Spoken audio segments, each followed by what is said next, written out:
Dan sepanjang tahun 2024 ini, itu ada beberapa saham-saham atau emiten energi yang mencatatkan kinerja impresif nih Pak, dengan kenaikan Ya, indeks energi sebesar 25,47%. Lalu bagaimana pandangan Pak Wahyu melihat prospek saham-saham tersebut, dan kira-kira di tahun 2025 akankah akan semenarik di tahun 2024 Pak? ya. Jadi di tahun 2024 ini bisa dibilang energi jawara ya.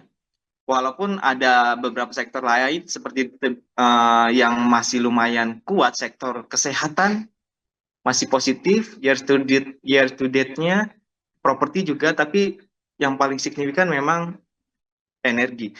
Eh, dan saya selalu memang mengidolakan pilihan energi ini, terutama sejak pandemi dan krisis Rusia Ukraina yang di situ terjadi eh, sentimen sangat-sangat kuat bahwa energi itu rohnya dunia gitu. Ibaratnya bensinnya yang kalau nggak ada itu dunia nggak gerak gitu. Selain sektor finansial sebenarnya. Jadi eh, di tahun ini energi, properti dan health bagus, kesehatan bagus, tetapi sebenarnya kalau yang berjalan paling kuat di Indonesia IHSG ini sebenarnya adalah dalam jangka panjang adalah sektor keuangan dan energi sebenarnya. Jadi di sini ada dua dua outlook nih. Energi bagus, masih bagus, tapi kalau pada saatnya dia sudah tinggi-tinggi, kadang-kadang kita kan melihat yang lagi low atau valuasi lemah mana nih? Itu sektor keuangan. Sektor keuangan yang kemarin terdesak itu bisa menjadi alternatif. Jadi di tahun berikutnya energi ini memang masih sangat kuat ya.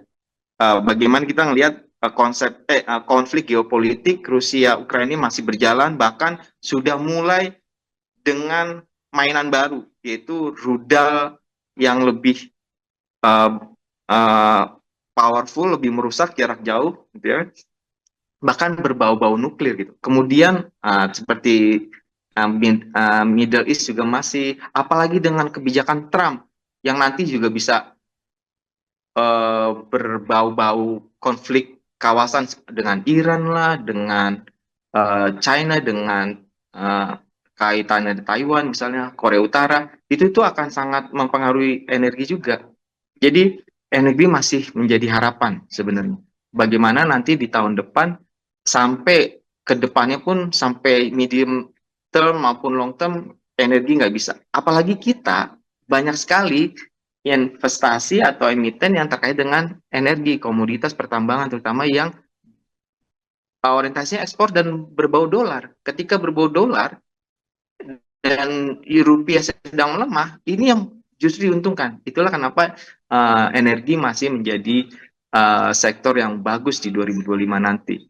Uh, ini yang masih bisa kita bicarakan untuk energi, walaupun kita tidak boleh lupa dengan sektor keuangan yang secara domestik kita masih kuat, dan di tahun 2025 nanti kita juga tidak selamanya bisa mengandalkan Wall Street akan terbang terus. Belum tentu. Jadi ketika Wall Street itu tertekan, inilah harapan ketika sektor keuangan kita yang kembali naik lagi. Jadi sebenarnya ada dua sisi yang belum uh, sepenuhnya dilupakan, yaitu selain energi, sektor perbankan. Gitu sih. Oke, luar biasa. Pak Wahyu menjelaskan tadi intinya sektor energi masih jadi jawara gitu ya Pak di tahun 2024 dan Iya, mungkin di next tahun 2025 dengan beberapa sentimen yang bisa mempengaruhi untuk sektor energi. Dan ada satu sisi lainnya iya. juga untuk sektor perbankan atau keuangan ya Pak, yang kita juga nggak tahu nih Wall Street tahun 2025 akankah apa ya intinya melemah atau seperti apa. Dan mudah-mudahan melemah supaya sektor keuangan di Indonesia juga bangkit kembali gitu ya Pak Wahyu. Iya, iya. Oke, Jadi Pak. tidak disebut krisis gitu. Kita nggak mengharapkan krisis terjadi, tapi setidaknya ada Betul. balancing gitu. Tidak selalu lari ke sana. Jadi ada balancing di mana Wall Street juga ada koreksi sedikit-sedikit kita gitu ya. Mhm. Sedikit-sedikit. Jadi tidak naik satu arah, tapi dia akan turun. Jadi ada balancing ke capital inflow buat kita juga gitu. Oke, oke, kita tunggu ya Pak tahun 2025 nanti tinggal berapa hari ini. Oke,